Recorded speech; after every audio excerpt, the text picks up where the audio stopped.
No título do artigo de opinião que assina esta quarta-feira no site do Observador, vai direto ao assunto. Miguel Morgado para a presidência. André Azevedo Alves, professor do Instituto de Estudos Políticos da Universidade Católica, é o colunista do dia da Rádio Observador. Muito bem-vindo, André. Olá.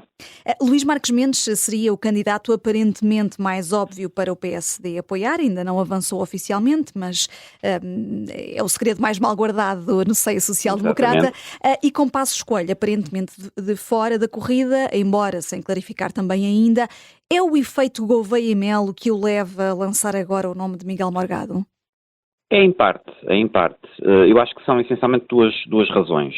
A primeira é exatamente essa, o efeito Gouveia e Melo, e eu acho que aí, independentemente do acolhimento que possa ter a minha sugestão, acho que há um número crescente de pessoas no PSD e na área do centro-direita e direita que têm dúvidas crescentes sobre a viabilidade de Marques Mendes como candidato, enfim, como potencial candidato vencedor face ao Almirante Gouveia e Melo. E eu creio eu partilho dessas dúvidas, acho que essas dúvidas são fundadas. Parece-me que Marques Mendes, enfim, sendo um político experiente, sendo alguém que consegue debater bem, mas parece-me que no atual contexto político e depois de 2 mandatos de Marcelo Rebelo de Sousa, Marques Mendes tem um perfil que me parece relativamente apetecível para alguém como o Almirante Gouveia e Melo poder concorrer. A segunda razão tem a ver com o facto de, para lá de Marques Mendes, no conjunto de figuras no espaço de centro-direita, alternativas de que habitualmente se fala, estou a pensar em nomes como Paulo Portas, Santana Lopes, Aguiar Branco, Durão Barroso. Aguiar Branco, Rui Rio, Durão Barroso, etc. Há um conjunto de figuras, todas, enfim, com experiência política e com características e com uma trajetória que lhes poderia permitir, enfim, ter uma candidatura minimamente credível, mas não me parece que nenhuma dessas alternativas também seja particularmente entusiasmante, o que, aliás, acrescento acontece também à esquerda, ou seja, acho que os 2 candidatos mais óbvios e mais fortes, que seriam António Costa à esquerda e Pedro Passos Coelho à direita, por razões diferentes, não estarão muito provavelmente em condições de avançar. O tal candidato de espaço centro-direita que tem feito a preparação de mais longo prazo, parece-me que perante o Almirante Gouveia e Melo será um candidato potencialmente frágil e que há cada vez mais consciência disso, e perante este cenário é que me parece que a possibilidade do Miguel Morgado poderia ser equacionada. E se calhar para lá dessa possibilidade, parece-me que também é importante no espaço do centro-direita e direita pensar que de facto haverá dificuldades, que estas são eleições muito complicadas, estas próximas presidenciais. O antigo assessor político de Passos Coelho e ex-deputado tem sido subaproveitado no partido? Eu parece-me que sim, claramente. Quer do ponto de vista, enfim, até executivo, mas isso também terá, obviamente, a ver com opções do próprio, mas sabemos que em política também tudo depende dos 2 lados, não é? Ou seja, o aceitar ou recusar propostas que são feitas também depende da maneira como são feitas essas propostas. E parece-me, acima de tudo, que num espaço político em que há falta de quadros políticos de alta qualidade e qualificados e que reúnam um conjunto de qualidades argumentativas, intelectuais, de oratória, que o Miguel Morgado reúne, enfim, sendo que eu me refiro no artigo com o disclaimer que sou amigo dele, mas não faço o julgamento por amizade.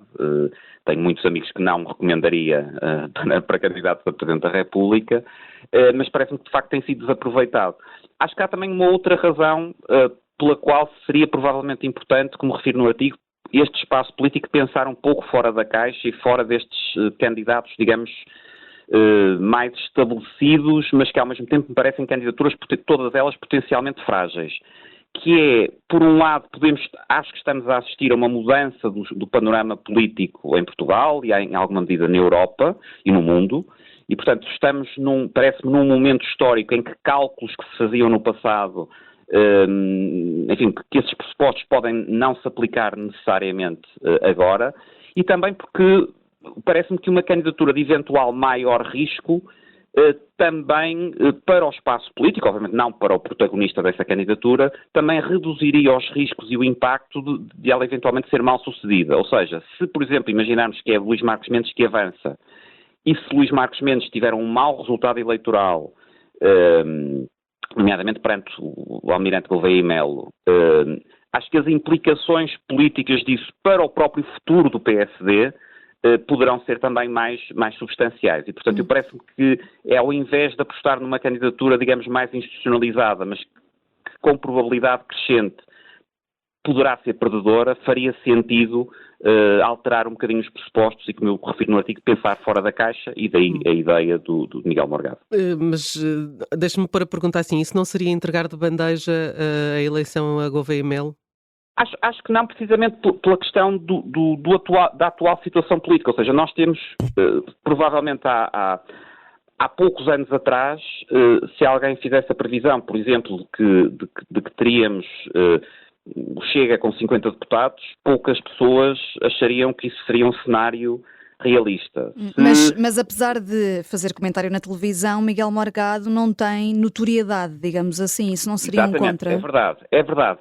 Eu acho que pode ser um contra, também é verdade, e também falo nisso no artigo, acho que as eleições presidenciais, por serem personalizadas, ou seja, é um candidato para o país todo, são uma boa oportunidade para ganhar essa notoriedade, especialmente se o candidato em causa, como é inegavelmente o caso, tem boas capacidades de oratória e retórica e de poder protagonizar essa candidatura, e depois até me parece que poderia haver, quer dizer, parece-me obviamente uma candidatura improvável, falando agora como analista, parece uma candidatura improvável, possível, mas improvável, bastante improvável, mas que poderia até ter uma vantagem. Pedro Passos Coelho, que seria obviamente um candidato mais forte, enfim, não só do que Miguel Morgado, mas de Luís Marcos Mendes e de qualquer outra pessoa nesse espaço político, mas Pedro Passos Coelho tem elevadas taxas de rejeição.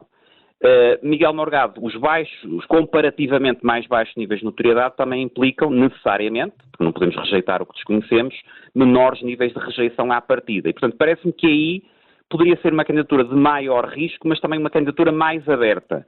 E se compararmos o que pode ser o cenário com uma candidatura de maior risco, mas mais aberta, com um cenário de uma candidatura, enfim, mais segura, mas que se vai percebendo que poderá, com elevada probabilidade, ser uma candidatura perdedora, enfim, parece-me que vale a pena, pelo menos, e é assim que termina o artigo, considerar seriamente essa possibilidade.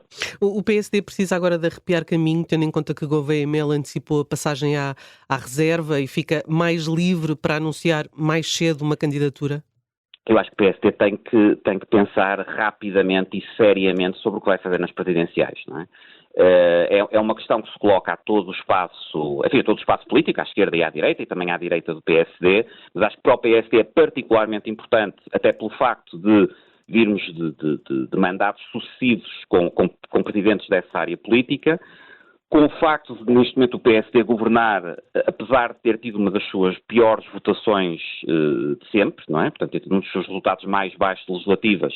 Portanto, há aqui uma situação em que está no poder, beneficia de estar no poder, mas tem uma base eleitoral bastante reduzida e, portanto, as presidenciais podem ter, para além da importância intrínseca de decidir quem é o Presidente da República, podem também, a meu ver, ter implicações importantes sobre a própria posicionamento e viabilidade, digamos assim, futura do PSD enquanto partido dominante desse espaço político. E, portanto, uma fragmentação ou um eventual resultado decepcionante de uma candidatura, digamos, mais institucional apoiada pelo PSD, num cenário mais fragmentado, poderá, a meu ver, ser particularmente problemática para o PSD, transcendendo até o próprio exercício do cargo de Presidente da República. André, temos mesmo de terminar, mas só para percebermos aqui melhor, além dessa característica que disse de pensar fora da caixa, que o PSD teria aqui uma oportunidade, que outras qualidades é que vê em Miguel Morgado que encaixem no perfil de Presidente da República? Vejo uma ampla experiência internacional, uma ampla experiência política.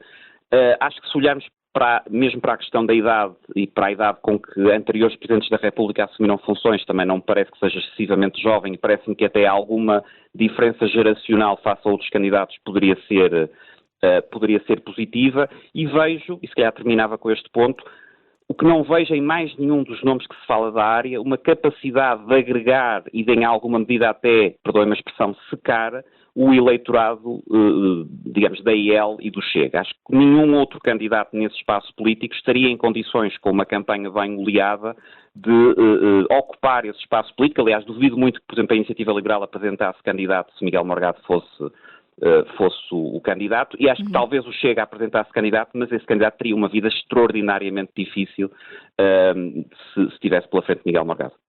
Muito obrigada, André Azevedo Obrigado. Alves, por esta explicação. Aqui uma explanação um pouco maior sobre o artigo que está em destaque na coluna de opinião do Observador. Miguel Morgado para a presidência, mais um nome lançado para esta lista de protocandidatos e desta vez pelo colunista do Observador. Muito obrigada.